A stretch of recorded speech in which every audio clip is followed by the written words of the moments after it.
se puede Estamos demandar. hablando de algo doloso o culposo de la obra. Pues es Dejó que, las láminas, miren, dejó las varillas. mm, el tema laboral, desde la parte patronal, es el tema más difícil de subsanar. ¿Sí? La verdad es que ser abogado de trabajador es lo más sencillo del mundo. ¿Por qué? Porque casi todos, yo me justifico en que me despidió o vamos a tener un riesgo de trabajo y se acabó, ¿no? Me voy por la demanda completa, como, ya nada más justifico ahí yo. La parte más difícil de ser abogado laboralista es representar a las empresas. Entonces ahí pues vas a tener que esperar a ver, primero uno cómo lo plantea la parte actora, en este caso el trabajador y su representante legal, que en este caso sería el apoderado, el abogado, y pues ver qué medio de defensa plantea la empresa, porque pues, todo lo que va a justificar ahí esa cuestión es pues, cómo plantea el trabajador su demanda. Pueden ser obligados solidarios, ¿sí? Codemandados, tanto la constructora y luego en el caso de pues, Walmart, porque se vio beneficiada del trabajo de ese trabajador. Pero miren, Ya. de nada. Les mencionaba, artículo a partir del artículo 50. Ok, otro artículo importante, que ese más bien se los voy a dejar para que lo lean, es el 48, de la ley del trabajo. Cuando habla de la reinstalación, ahí hay una indemnización importante. ¿Sí? En el artículo 48 de la ley del trabajo establece eh, que, que cuando no existe un arreglo conciliatorio, que se reinstale en el trabajo que desempeñaba o que se indemnice es, o que se le indemnice con el importe de 3 meses de salario, a razón que corresponde a la fecha en la que se realizó el trabajo, estarán las observaciones previamente las disposiciones relativas al procedimiento conciliatorio previsto en el artículo 684A y subsiguientes. ¿Sí? Hay tipos de indemnizaciones y eso es lo que quiero que entiendan con estos artículos. ¿Por qué? Porque a partir del artículo rescisiones, okay, no, del 50, condiciones de trabajo, jornadas de trabajo. A partir del 50 en adelante ya nos empieza a establecer la misma ley, pues cuestiones de cómo se va, de qué es lo que aparte de lo que se va a entender por relación de trabajo, pues las demás cuestiones, las vacaciones, los días de descanso, el periodo, la jornada y demás cuestiones. Me voy a brincar estos artículos hasta el 53.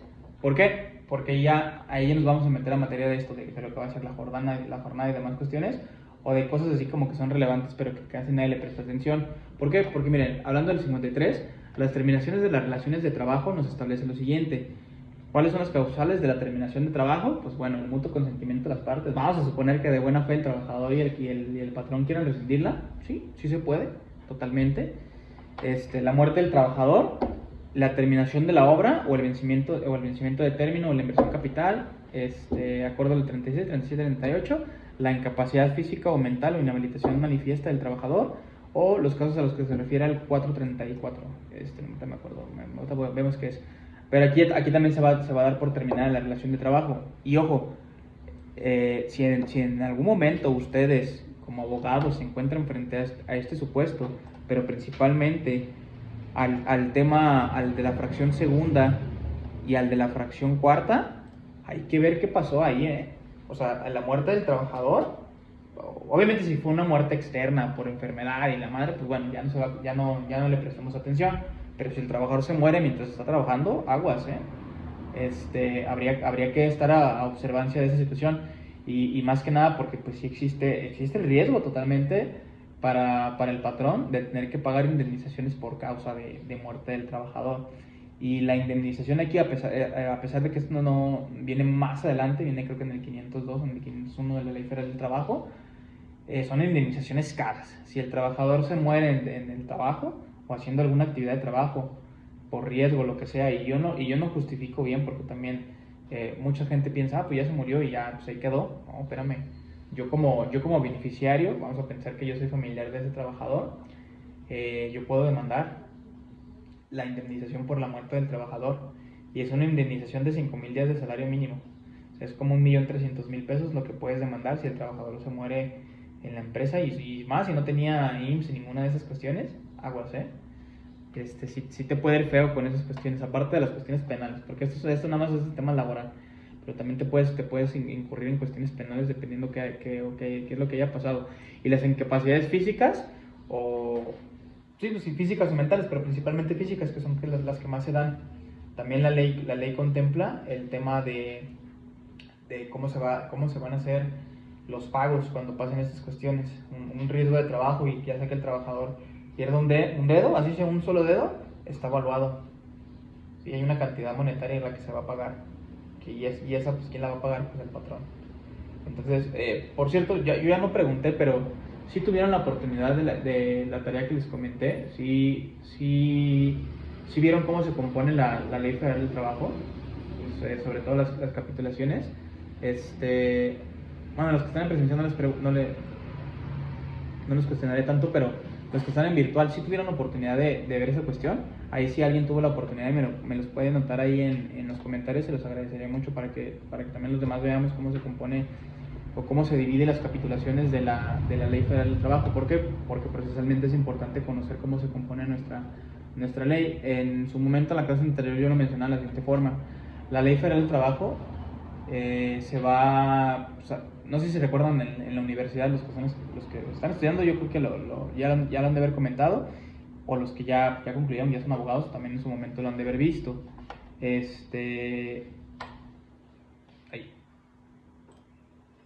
Ya lo han de haber visto en su momento,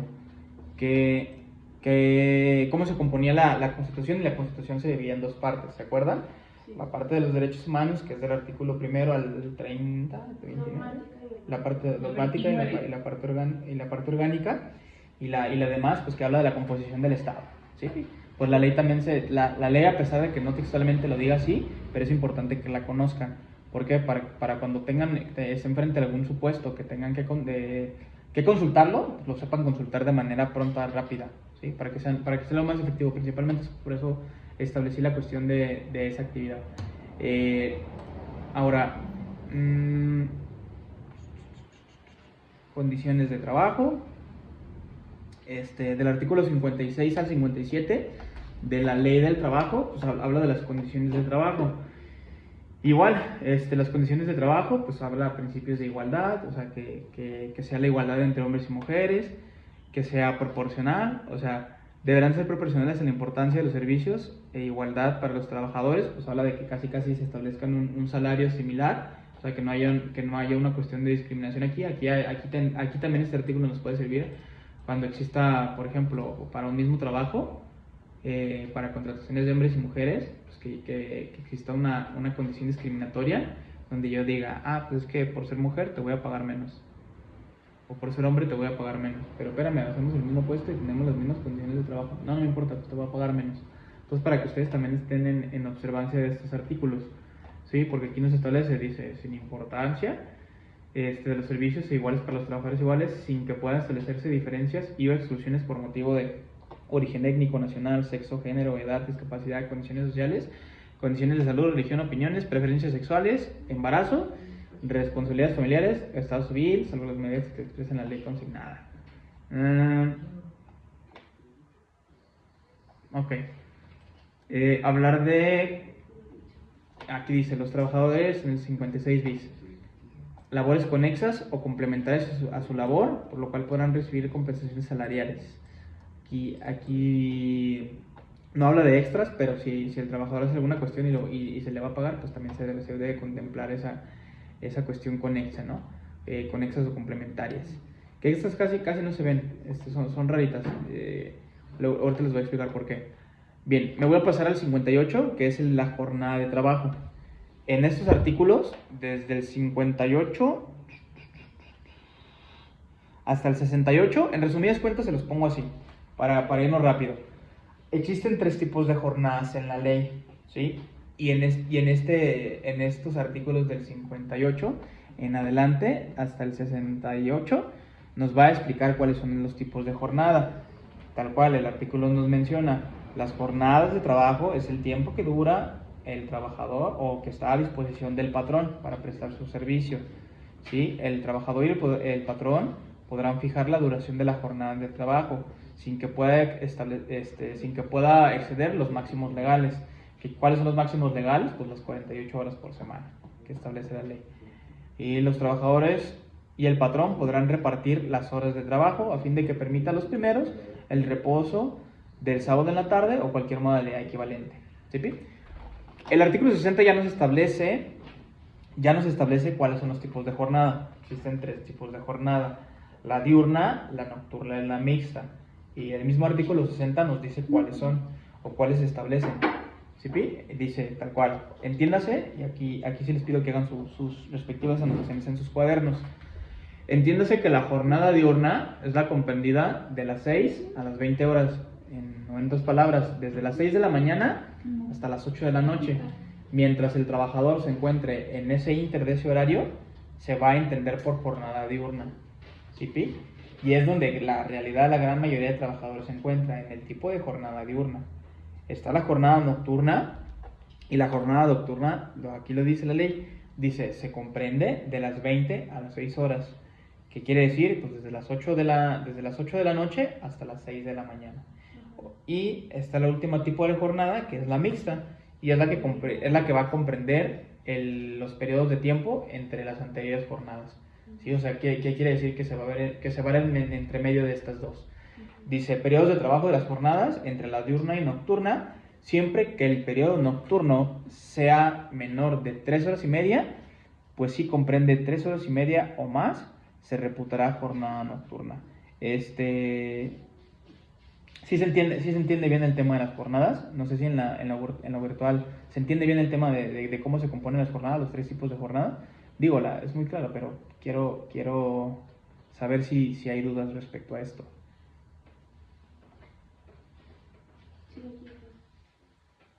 ¿El pago viene siendo igual o hay alguna alteración o hay algún aumento o cambia mucho el salario en relación a los turnos? Bien, aquí ya podríamos hablando de la jornada de trabajo. Si yo establezco una jornada de trabajo, que el trabajador, vamos a suponer, en la jornada diurna, yo le digo al trabajador, ok, tú vas a entrar a las 8 de la mañana, vas a entrar a las 8 de la mañana y sales a las 4 de la tarde. Estamos frente a la jornada diurna, ¿sí? Y hablando de un salario, pues ¿qué pasa si el trabajador se encuentra trabajando después de las 4 de la tarde? Ya le dije, tú trabajas de 8 de la mañana a 4, ¿qué pasa si me trabaja después de esa hora, pero sigue trabajando? ¿Cómo se le conoce eso? Las famosas, ¿qué? Las horas extra. Recuerden esto, chicos. Como aquí ya estamos hablando de jornadas de trabajo, aquí también ya podemos hablar de las horas extras, que aunque no recuerdo si vienen más adelantito, creo que sí, si no mal recuerdo, pero aquí cuando el trabajador rebase o siga laborando fuera del horario que se estableció, que lo debo de respetar como patrón, se encuentre en el supuesto de las famosas horas extras, pues debe de haber un pago igual. ¿Sí? Hay criterios que se van a establecer de cómo se van a pagar las horas extras. ¿Sí? Miren, en el artículo, por si tienen duda, aquí por eso me encanta la ley laboral del trabajo, porque siempre es muy explícita, ¿sí? Es muy orientativa. En el artículo 61 nos dice, la duración máxima de las jornadas será 8 horas para la diurna, 7 para la nocturna y 7 horas y media para la mixta, ¿sí? Yo no puedo rebasar ese máximo legal, ¿sí? O no puedo, sí lo puedo rebasar, pero va a depender, pero quiero que se entienda que de manera general debo de establecer esa jornada de trabajo con los periodos acorde que me marca el artículo 61, ¿sí, Pi? No puedo establecer yo, ¿sabes qué? Nomás porque a mí se me ocurre trabajos de 12 horas, trabajos de 15 horas, y vas a empezar de las 3 de la mañana hasta tales horas del día siguiente. Aquí habría que tener cuidadito de cómo se establecen estas cuestiones. ¿Los policías ahí tienen otro tipo de horarios? De los servidores públicos voy a hablar después, porque ellos tienen tienen unas capitulaciones especiales y de hecho los policías, ellos tienen otra capitulación más fea para el tema de sus jornadas de trabajo. A ver, rápido. Y para los que trabajan en empresas que trabajan 12 horas, ¿ahí qué aplicaría? Para los que trabajan 12 horas, a ver, ¿me puedes plantear el tipo de trabajo que es? Hay, bueno, como decía, PISA o otros trabajos que trabajan 3 días y descansan 4. Como viceversa, la siguiente quincena trabajan 4 y descansan 3. En una 3, en otra 4 y a la vez en otra 4. Ok. Ya ahí sería lo llaman ya continental, pero ahí aquí aplicaría.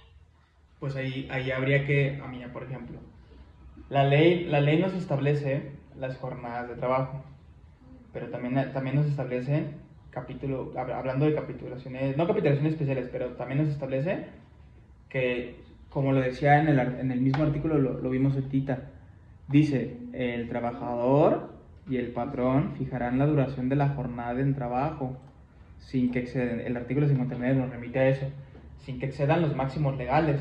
Ahí estás hablando de que si están trabajando 12 horas al día, por jornadas de 4 días, pues sácale la cuenta. 12 y 12, 24, y 12, 36, y 12, 48. ¿Rebasó un máximo legal establecido? Si la jornada dice que el máximo legal los trabajos son de 48 horas, pues claro que no. Y al final de cuentas... Cuando les piden hacer horas extras. Exacto. Solamente hablando de horas extras, pues ahí ya sería distinto, ¿sí? Y tendríamos que ver qué tipo de supuestos, qué supuestos se establecen ahí. Por eso les digo que tienen que estar muy al tanto de conocer bien su ley federal del trabajo. ¿Por qué? Porque como es muy orientativa, les va a dar la pauta a que se vayan entendiendo y que ustedes mismos pues se cuestionen y digan, ok, ¿sabes qué? A ver, frente aquí estoy. No, pero me dice que trabajan así 3 días en la semana y luego 4 otra y saco las cuentas en horas. No, pues no rebasas ni las horas. Bueno, pues ni modo. Pues si estás en esa cuestión, ya ahí estaríamos hablando tal cual de este artículo del 59.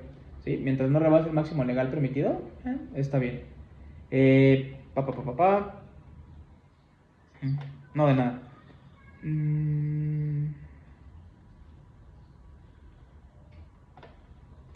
Las jornadas de trabajo. Bien. Si me voy al artículo 69, y ahí nos va a hablar de los días de descanso. ¿Sí? Y palabras más, palabras menos de este capítulo de este capítulo que habla desde el artículo 69 hasta el 75. Se le resuma así: el trabajador tiene derecho a descansar un día a la semana,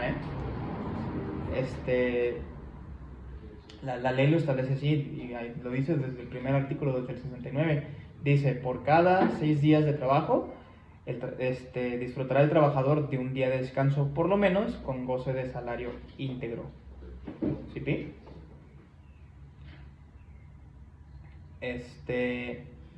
Para que ustedes lo sepan, siempre el trabajador, y hablando de días de descanso, pues siempre se va a entender que en la semana pues va a trabajar 6 días y el 7º día va a descansar, ¿sí? Porque así lo establece. O incluso habrá condiciones especiales, como lo marca el artículo 70. Dicen, los trabajos que se requiera una labor continua, los trabajadores y el patrón fijarán de común acuerdo los días en que los trabajadores deban disfrutar de los descansos semanales. ¿Qué quiere decir esto? Pues si hay máximas de trabajo, de producción, entre el trabajador y yo, pues vamos a suponer que yo siempre voy a ser el patrón. Siempre yo si es de común acuerdo, nosotros vamos a poder establecer el cambio del día de descanso. Pero sí tiene que descansar, el trabajador una vez a la semana. ¿Sí, Pi? No lo puedo estar negreando tanto tiempo.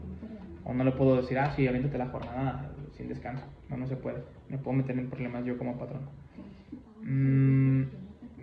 Y cuando no haya una disposición expresa, porque luego también eso me da risa, siempre se va a entender que cuando no entre yo y el trabajador no se establezca la cuestión de qué día acaba de descansar, por ley, pues siempre va a ser el día domingo, y el artículo 71 nos habla de eso. Pero pues, les digo, siempre, obviamente, pues eso siempre se habla casi desde que se contrata con el trabajador, ¿no? El observar, sí prestarle... Dígame. Perdón, los patrones que aún en el día de descanso les marcan a los trabajadores para que les ayuden con, no sé, X circunstancias, ¿se podría considerar que están laborando o no? Dependiendo qué tipo de... Ahí va a depender qué tipo de trabajador sea. Pues si es un obrero, pues claro que no. Si es un trabajador que sea una cuestión de un ayudante general, pues no. O si, pero en cambio, pues es un trabajador pues, de confianza, ahí sí. Pero ojo, ¿qué es lo que nos va a dar la pauta a esta cuestión? Lo que nos va a dar la pauta de si yo le puedo, de que si yo puedo estar marcando al trabajador, pues es si yo establezco todo esto, ¿dónde creen que lo tengo que plasmar? Pues en el contrato individual de trabajo. Si yo no establezco, o sea, si es un trabajador en el que yo requiero estarle marcando, ¿sabe? O el uso constante de las telecomunicaciones, del celular y lo que sea, si yo no le establezco en su contrato esa cuestión, pues el trabajador bien sencillo se va a lavar las manitas y va a decir, no, a mí no me está molestando en mi horario de descanso. Pero si yo le establezco que por ciertas condiciones materiales del trabajador sí requiero que me conteste incluso los días de descanso, pues sí lo puedo contactar. ¿Sí? Porque si no, ¿qué va a pasar?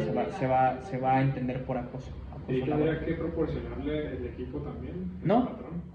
No, tengo que hacer, en ese caso puedo hacer un clausulado especial y yo le digo, a ver, ¿qué número tienes trabajado? Tal, pues este es el número donde te voy a contactar. No estoy obligado, o sea, lo puedo hacer, pero si no quiero no. Nada más establezco el clausulado especial y a tal número te voy a marcar. Y ese es tu número personal y yo no te tengo por qué proporcionar esto. Les digo que todo esto nos va a dar la pauta, la manera en la que planteemos tanto los contratos de trabajo y los clausulados. Aquí ya tendremos que meternos un poquito más como a la observación de la práctica, de ver qué tan buenos somos redactando el clausulado. Pero sí se puede. O sea, sí sería establecerlo. Ahora, dato importante para que no se nos pase. Para que sepan, la ley también nos habla de cuáles son los días de descanso obligatorios. En el artículo 74 nos dice, pues, cuáles son. Dice el artículo 74, pues, cuáles son los días de descanso obligatorio. Pues el primero, el día primero de cada año, pues, obviamente el año nuevo. El primer lunes de febrero, en conmemoración al 5 de febrero. El tercer lunes de marzo, en conmemoración al 21 de marzo. El primero de mayo, el 16 de septiembre. El tercer lunes de noviembre, en conmemoración al 20 de noviembre. El primero de octubre de cada 6 años, cuando corresponda la transición al poder ejecutivo. El 25 de diciembre y el que determinen las leyes federales y locales electorales en el caso de elecciones ordinarias para efectuar la jornada electoral.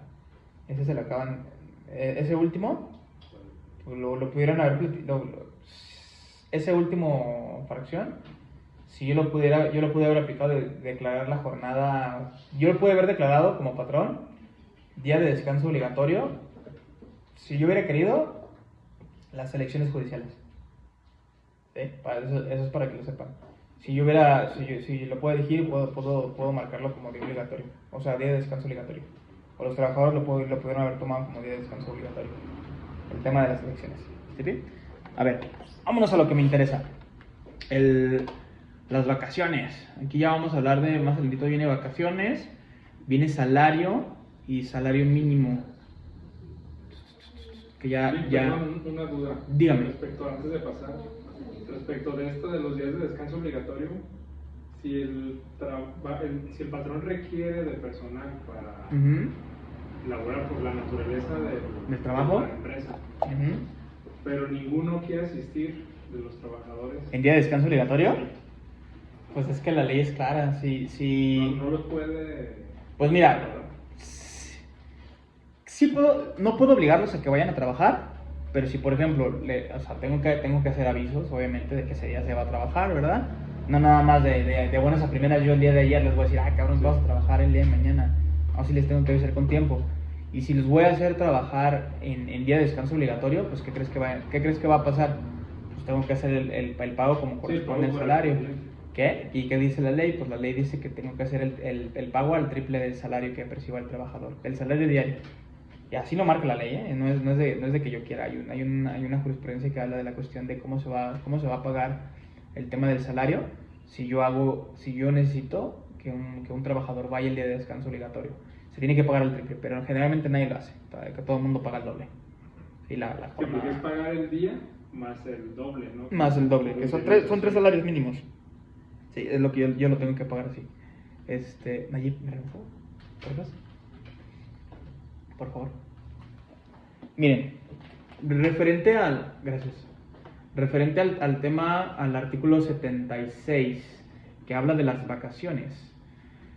Dice, las personas trabajadoras que tengan más de un año de servicio disfrutarán de un periodo anual de vacaciones pagadas, que en ningún caso podrá ser inferior a 12 días laborales, que aumentará en 2 días laborales hasta llegar a 20 por cada 5 años subsecuentes de servicio. A partir del 6º año, el periodo vacacional aumentará 2 días por cada 5 años de servicio. Este artículo es el que nos da la pauta a nosotros para que vayamos entendiendo, pues primero, pues, de cuánto se compone el periodo vacacional mínimo, ¿no? Que el periodo vacacional mínimo de un trabajador desde que ingresa, pues es de 12 días. ¿Sí, Pi? ¿Y cómo va a correr desde cuándo tengo que pagar? A ver, yo les pregunto a ustedes, acorde a ese artículo, ¿desde cuándo tengo que empezarle a pagar o cuándo el trabajador tiene derecho a recibir vacaciones? A partir de que cumples el año. ¿Sí? Ahí en virtual, ¿ustedes qué opinan? A partir de cuándo ya se establece, ya el trabajador me puede pedir las vacaciones, o cómo le voy a pagar ya al trabajador, ya desde que cumple el año. O sea, si lo contraté el 1 de mayo del 2024 al 1 de mayo del 2025, ¿ya le tengo que pagar vacaciones? ¿O no? ¿O sí? Son proporcionales al tiempo que lleve, ¿no? Desde que ingresa. Los escucho en virtual. Yo digo que sí, a partir de que cumple el primer año. Pero que aplicaría a partir del primer año y también a lo proporcional a lo que se realiza el año, ¿no?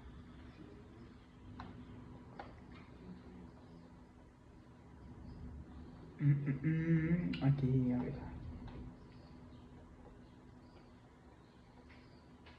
Es a partir del primer año, pero se tiene que avisar con días de anticipación.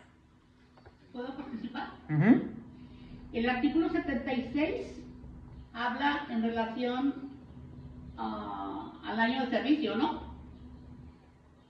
O sea, teniendo yo un año de trabajo, yo tengo derecho a 6 días de vacaciones.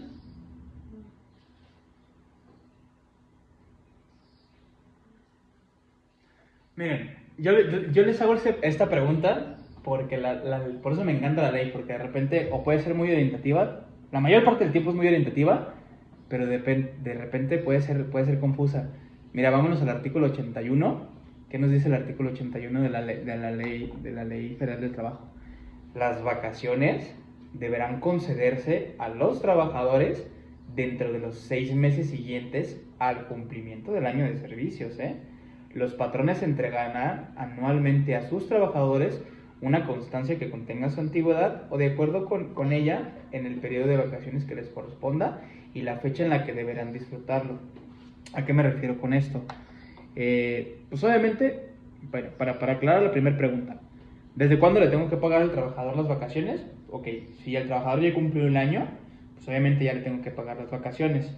Y de hecho el mismo artículo 76 nos dice bien clarito el periodo mínimo vacacional que debe de gozar un trabajador, porque luego muchos se confunden. Son los 12 días corriditos, ¿eh? No, porque luego muchas empresas lo que hacen es, te voy a dividir la jornada de las vacaciones 6 meses, o sea, cuando pides vacaciones solamente te voy a dar 6 y luego ya pasando otros 6 meses te doy 6, te los divido. O ¿sabes qué? Te voy a dar, que mucha mala praxis de empresas es, ¿sabes qué? Te voy a dar un día de vacaciones. Te voy a otorgar un día de vacaciones. Y eso es ilegal. No se debe de contemplar así. El 76 es muy claro. O sea, la jornada mínima vacacional, o sea, el trabajador tiene derecho a gozar de 12 días continuos. ¿Por qué? Porque vamos a decir que es una chinga la que se está pegando, pues tiene derecho a descansar 12 días. Y eso es obligatorio. Pero que si nos vamos al 81, ¿por qué les hago la observación del 81? justamente por el comentario que hacía la compañera en virtual, pues va a depender a cómo nos pongamos de acuerdo, ¿no? Para el tema de pagar las vacaciones. Sí, obviamente se tiene que dar un aviso, ¿sí? Ya sea que el trabajador me comente cuándo se quiere ir de vacaciones, porque puede ser de mutuo acuerdo, o porque yo le diga al trabajador cuándo se va a ir de vacaciones. Pero ¿por qué me remito al 81? Porque dice que las vacaciones, en la primera línea, las vacaciones deberán concederse a los trabajadores dentro de los 6 meses siguientes al cumplimiento al año, ¿sí? O sea, yo de ley, desde el día 1 que el trabajador cumplió ya el año de servicio, yo como patrón tengo que establecer en ese periodo, las vacaciones, ¿sí? O el trabajo. ¿Qué sucede, disculpa, cuando en el caso de que ya se programaron las vacaciones, ya se tiene establecida la fecha, ya se tiene quien supla, durante ese transcurso de tiempo sucede algo eventual que hace que la persona que se iba a quedar a cargo de las funciones del otro se ausente y tengan que llamar a la persona que está en vacaciones? Se interrumpe, se pagan como horas extras, ¿qué es lo que se debería en teoría de realizar?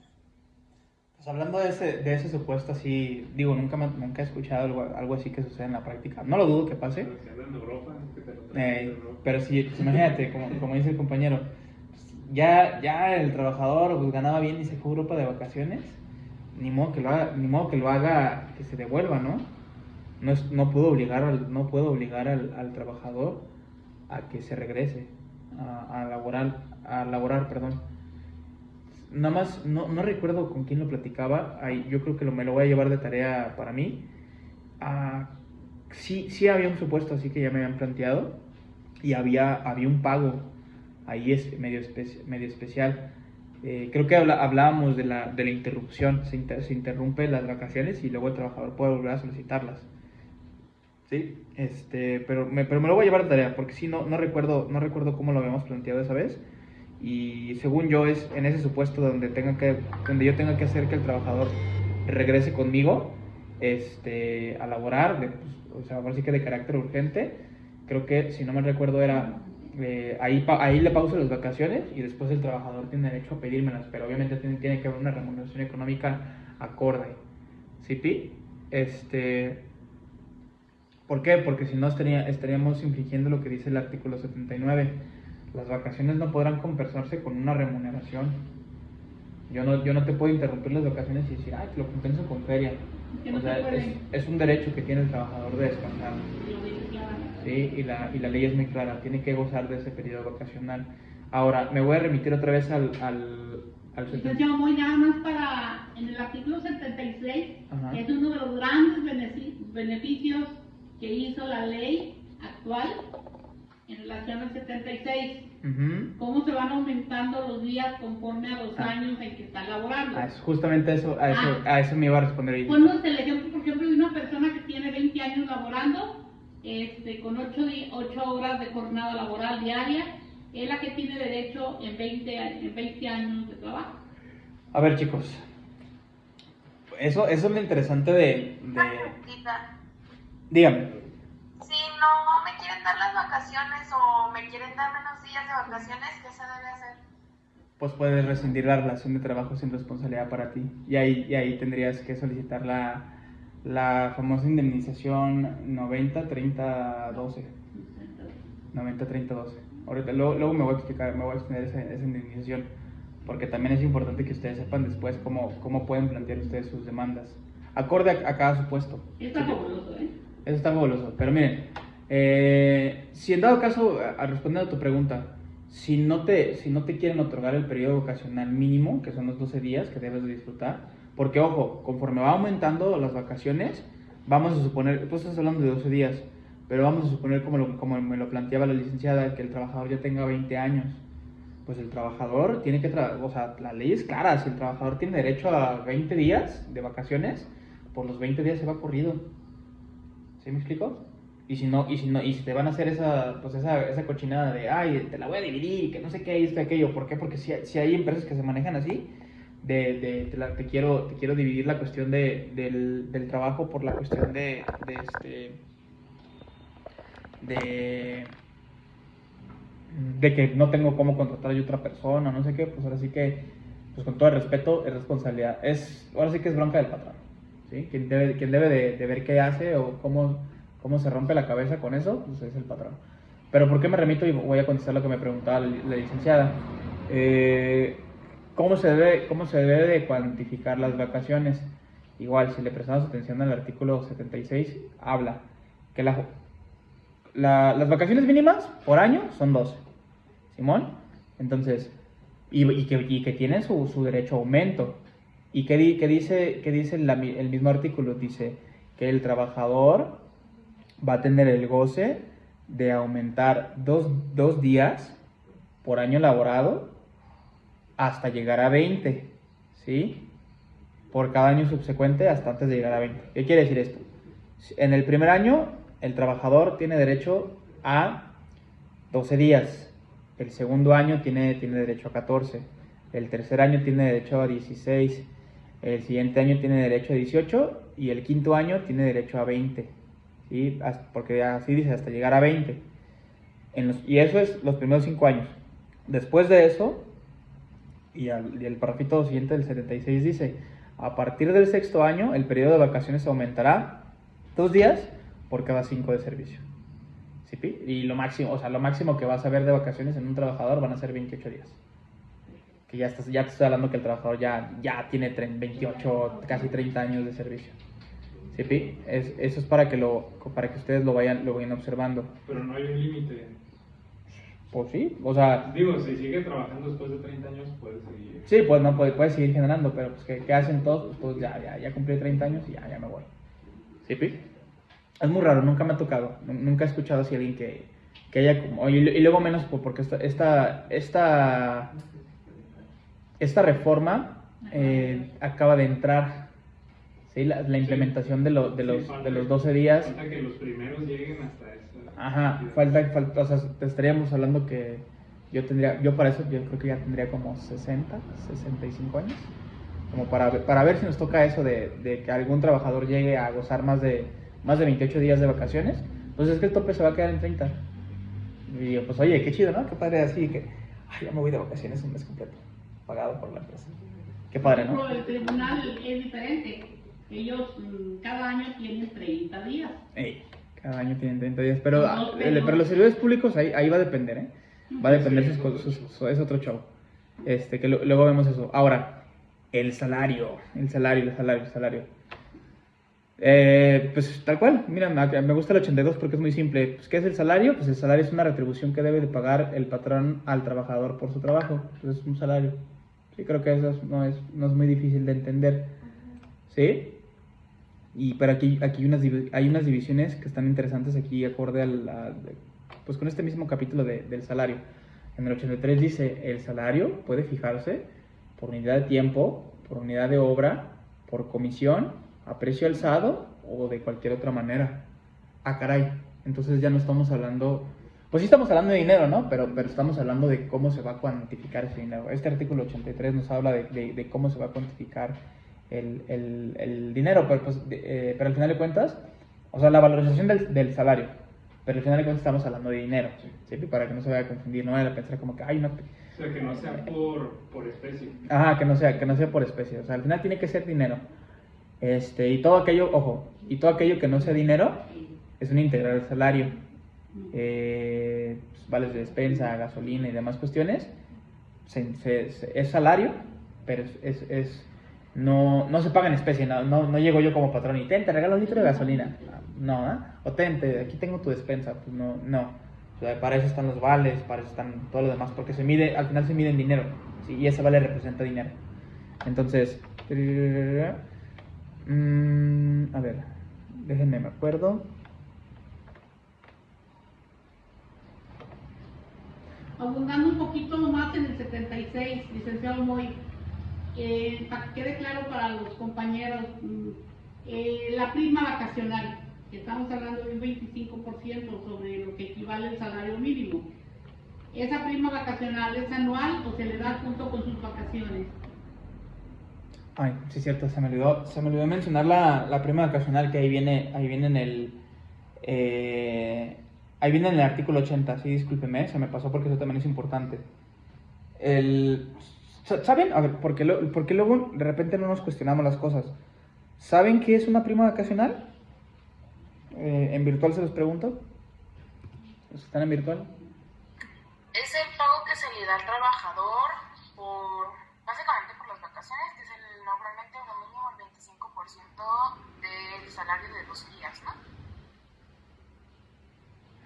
Ok. Y eso es una, miren, en palabras más, palabras menos, es una conexión a las vacaciones. Sí, es un accesorio de las vacaciones, pero que la ley la contempla, ¿sí? Vacaciones y prima vacacional. Y el artículo 80 nos dice de qué se trata. Dice, los trabajadores tendrán derecho a una prima no menor de 25% sobre los salarios que le correspondan dentro del periodo vacacional. ¿Cómo se saca esta prima? Pues sacas tus vacaciones, o sea, tienes que saber pues, cuál es tu salario diario, multiplicarlo por 12, y el resultado de esa operación la vas a multiplicar por el punto 25. ¿Y qué ocurre con los que trabajan bajo comisión cuando se van de vacaciones? Cuando se van de vacaciones, ¿Cómo se calcula la prima? siempre son salarios mínimos. Cuando hablando de trabajadores así que se dedican más a pura comisión, digamos vendedores de carros y demás cuestiones, siempre hay como una prima, pero generalmente hay un cálculo, pero ahí las empresas no recuerdo cómo lo plantean, tienen una fórmula ya interna ellos de cómo pagar vacaciones. Sí debe de ser proporcional, pero sí generalmente lo que tienen las empresas es que tienen salarios mínimos. Sí, porque también el salario base es como el mínimo, lo que les manejan más las comisiones. Ajá. Pero realmente ganan más, pero si no le consideran las comisiones, pues va a ser una prima muy baja. A ver, chicos, ya estamos a 3 minutos de las 5 de la tarde. No sé si ustedes lo tengan a bien les quiero preguntar, porque todavía no terminé. De hecho, lo quería cerrar hasta los salarios, hasta el artículo 97, o sea que son los 100 artículos. Ya, o digamos que ahí son los 100 artículos. No sé si quieran, me tardo, si me regalan 10 minutitos más, despuesito de las 5, les cierro la idea, porque sí quiero que se vayan con eso, para no rezagar un poquito el tema, pero no sé si ustedes estén de acuerdo en lo virtual. En lo presencial yo... ¿Sí? Ok. Miren, les explicaba esto del salario. Ahora sí, brincándome atrás el tema del salario. Esos artículos, todo esto de la Ley Federal del Trabajo es muy orientativo.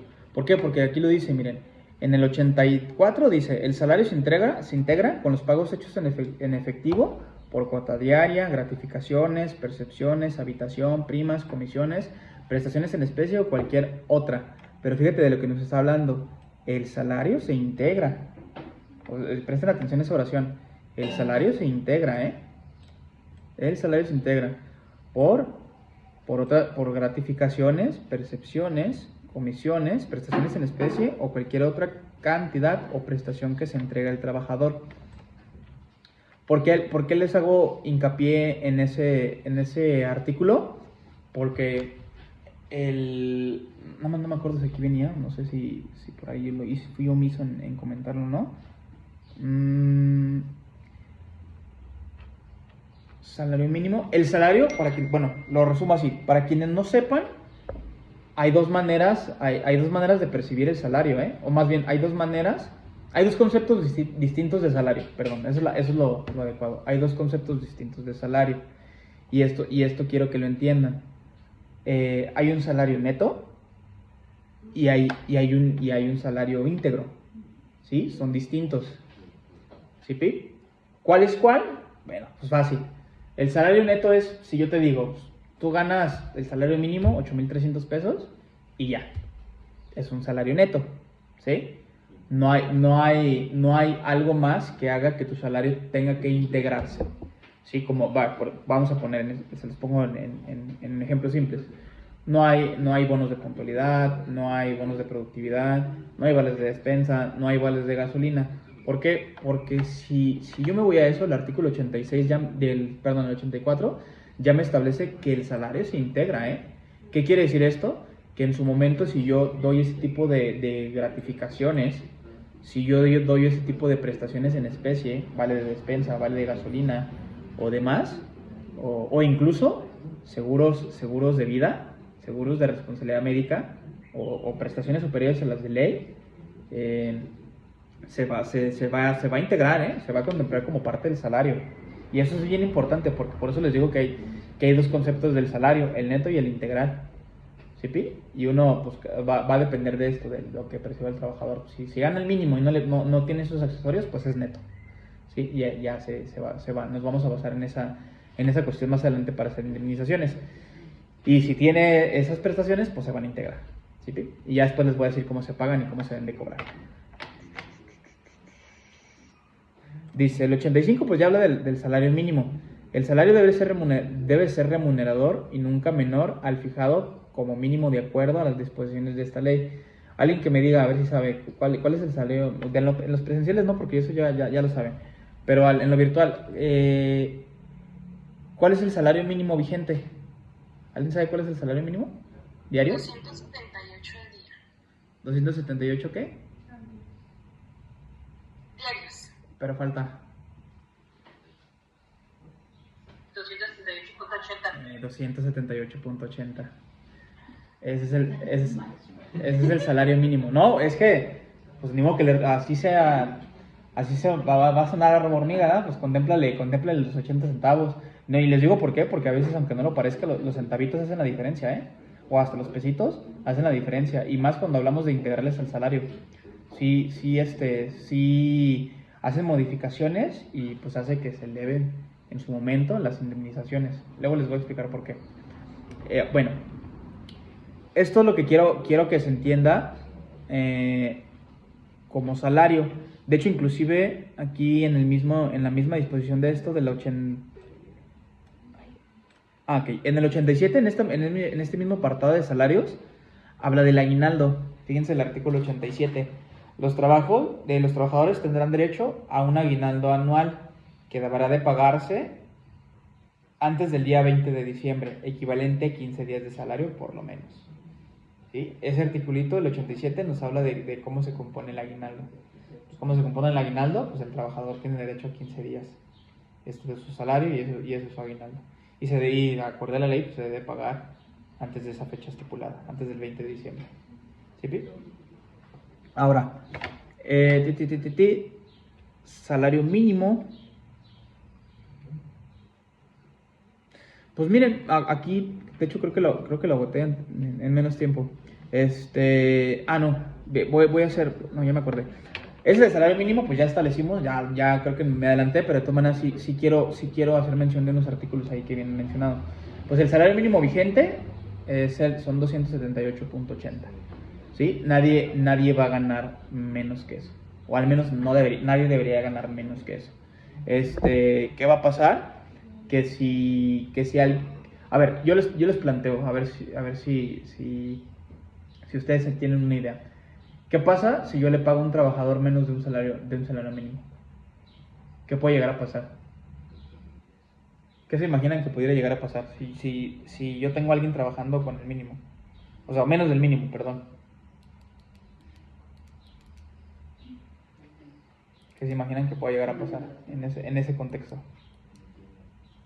Pues, bueno. Pues está el trabajo siendo afectado, personas teniendo sus derechos a un pago de un salario mínimo.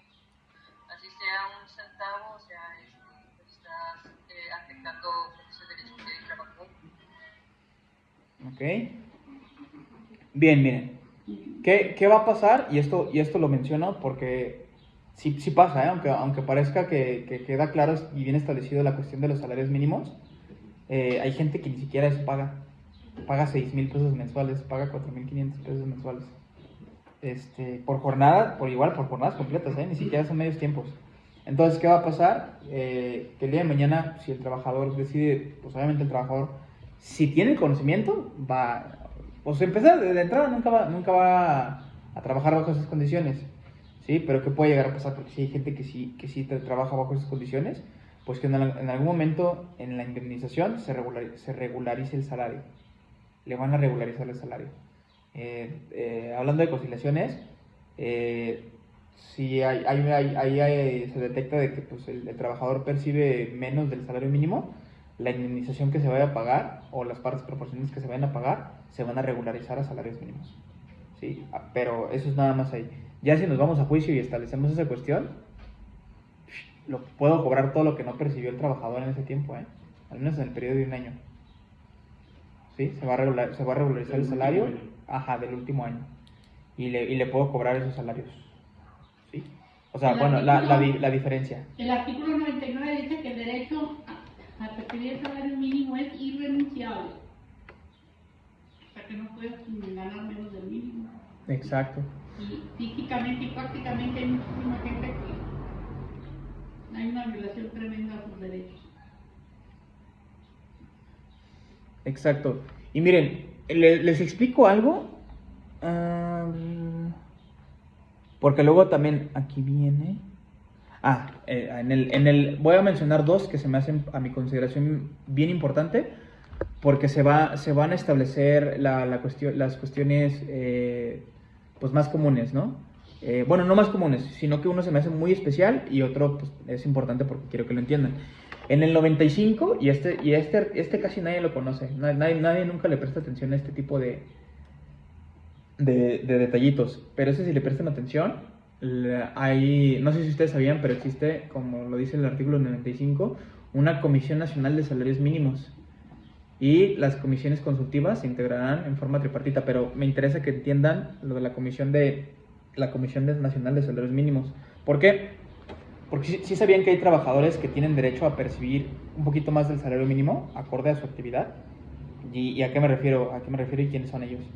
A ver, déjenme lo pongo aquí rápido. Y ahorita les paso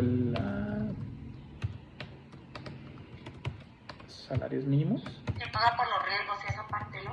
No, hay trabajadores que tienen actividades especiales que deben de ganar un poquito por encima del salario mínimo.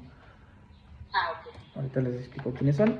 A ver si no me estoy... ándale, aquí está. A ver si ahorita les comparto la pantalla.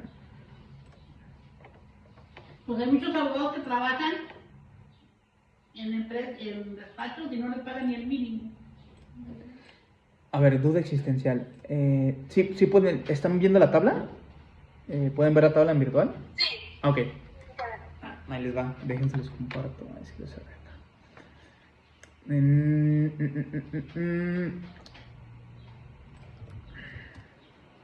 A ver si me carga para mandárselos. Se los voy a mandar a WhatsApp. Aquí hay esta tablita es la tabla de salarios mínimos vigentes. ¿Sí, Pi? Pero aquí nos habla y casi nadie lo sabe hacer. Y eso es bien importante que lo sepan porque esto habla de que son buenos, son especialistas en el tema.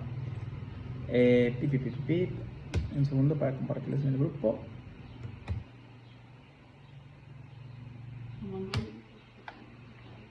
Bien, se los comento esto porque esta tablita hay trabajos que tienen otro tipo de salario, y que ese debería ser el mínimo que se debería de pagar. Si se fijan aquí dice, miren, no sé si lo voy a ampliar un poquito, a ver si para que lo alcancen a leer. Habla de que el salario se compone por cuestiones geográficas. Si se fijan acá viene zona libre de la frontera norte, pues el salario mínimo vigente el año pasado era de 378. El monto vigente para 2025 es de 419 en la frontera, ¿sí?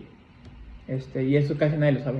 Bueno, y aparte porque pues no se ve, pues estamos nosotros en Jalisco, ¿no? Aquí posiblemente nunca nos toque ver a nosotros esta cuestión, a menos que estemos allá pegados a la frontera, ¿sí? El salario mínimo vigente en la frontera es de 419.88 pesos.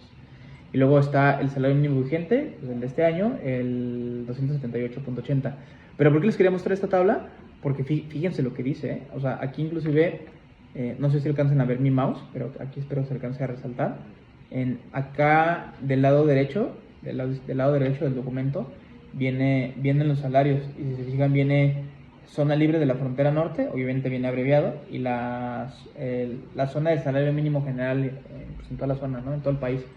¿Y por qué les establezco esto? Porque fíjense, todas estas personas que están acá, enumeradas, todos ellos tienen derecho a recibir un salario totalmente distinto, por ese tipo de actividad de trabajo que tengan. Miren, el oficial del albañil debe de ganar un salario mínimo de 321.63 pesos. hablando de la zona metropolitana. Me voy a hacer por zona metropolitana, ya para no estar dividiéndolo así. Pero fíjense cuánto debe de ganar. 321.63. Si nos vamos... acá está, el herrero. El oficial de herrero. Un herrero debe de ganar 311.14. Salario diario. ¿Sí? Fíjense, el gasolinero, esos también son personas que me toca, pero fíjense cómo cambia el salario. A lo mucho no es mucho, ¿verdad? Son 10 pesos.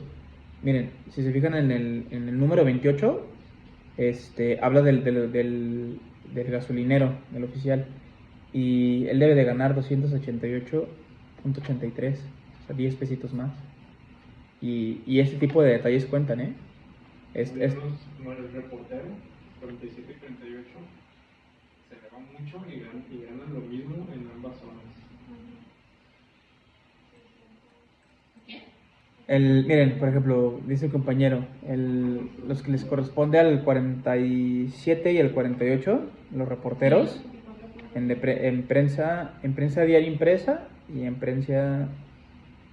es que es uno gráfico y otro es uno de prensa. Pero fíjense cuánto debería ganar un reportero. 624.30 pesos. 30 puntos centavos, perdón. Sí, están igualados.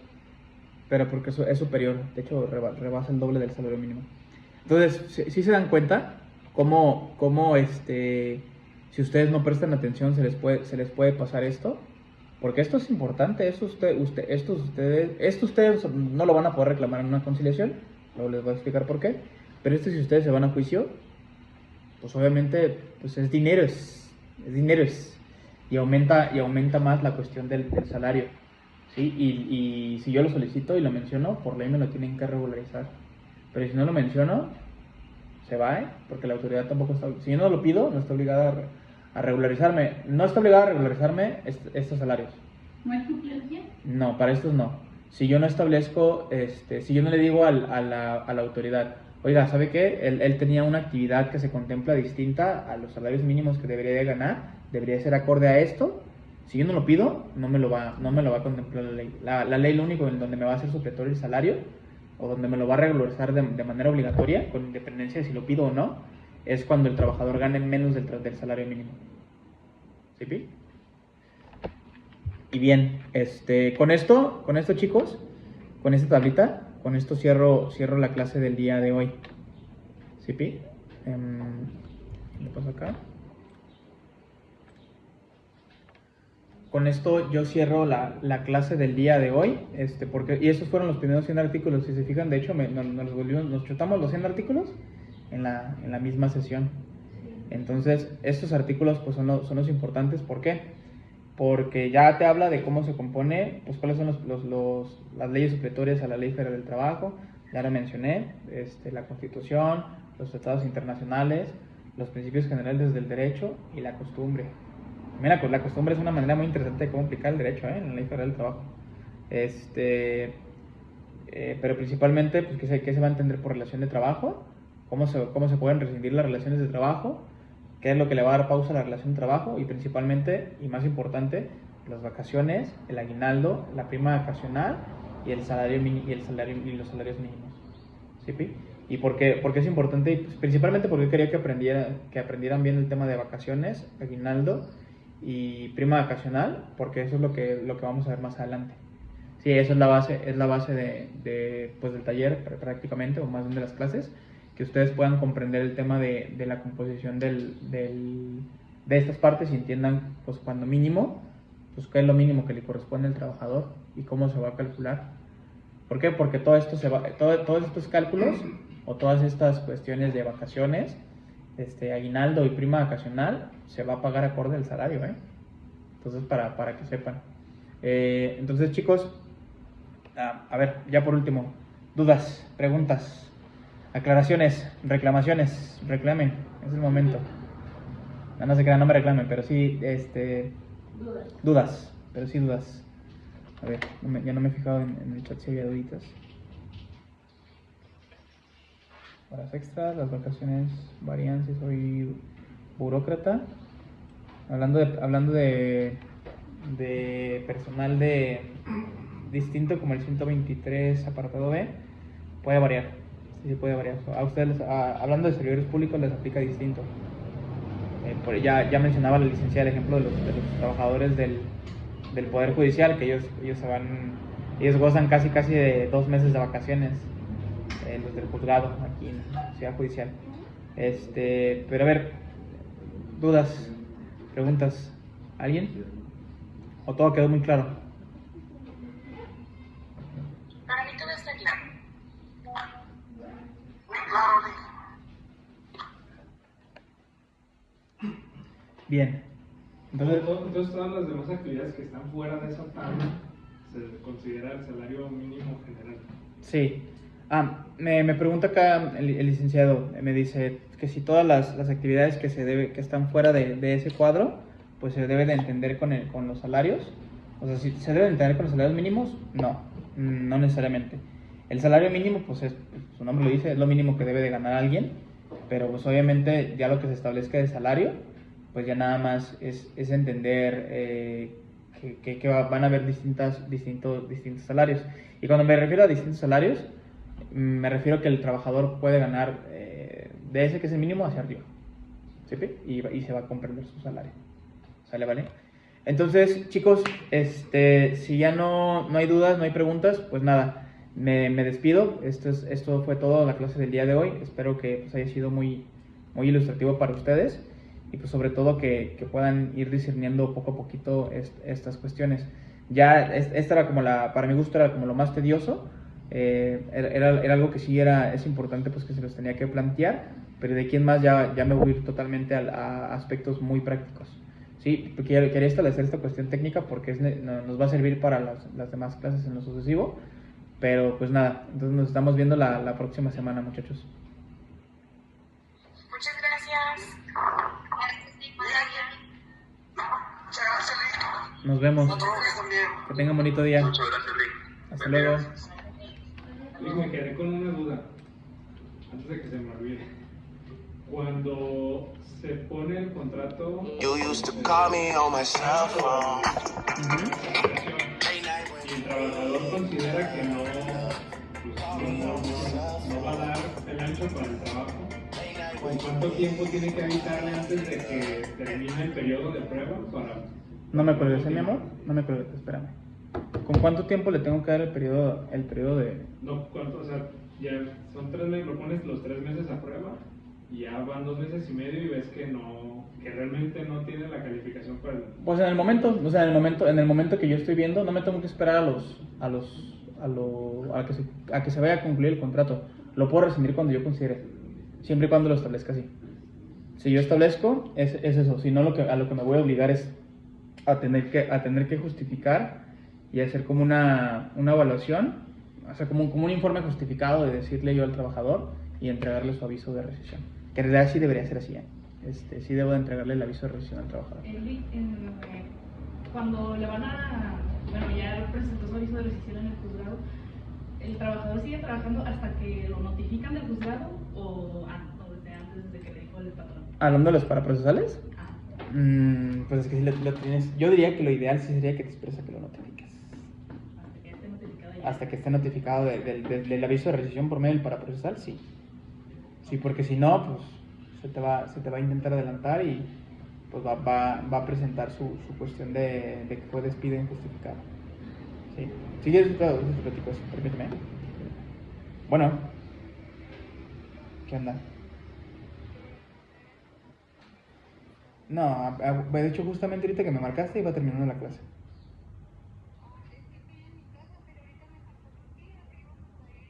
A Costco. Y allá va. Sí, de hecho sí le pedí que tardara a ver si... Es que me dijo, como tú eres la camioneta, me dijo que si podíamos, mi mamá quería ir a Costco.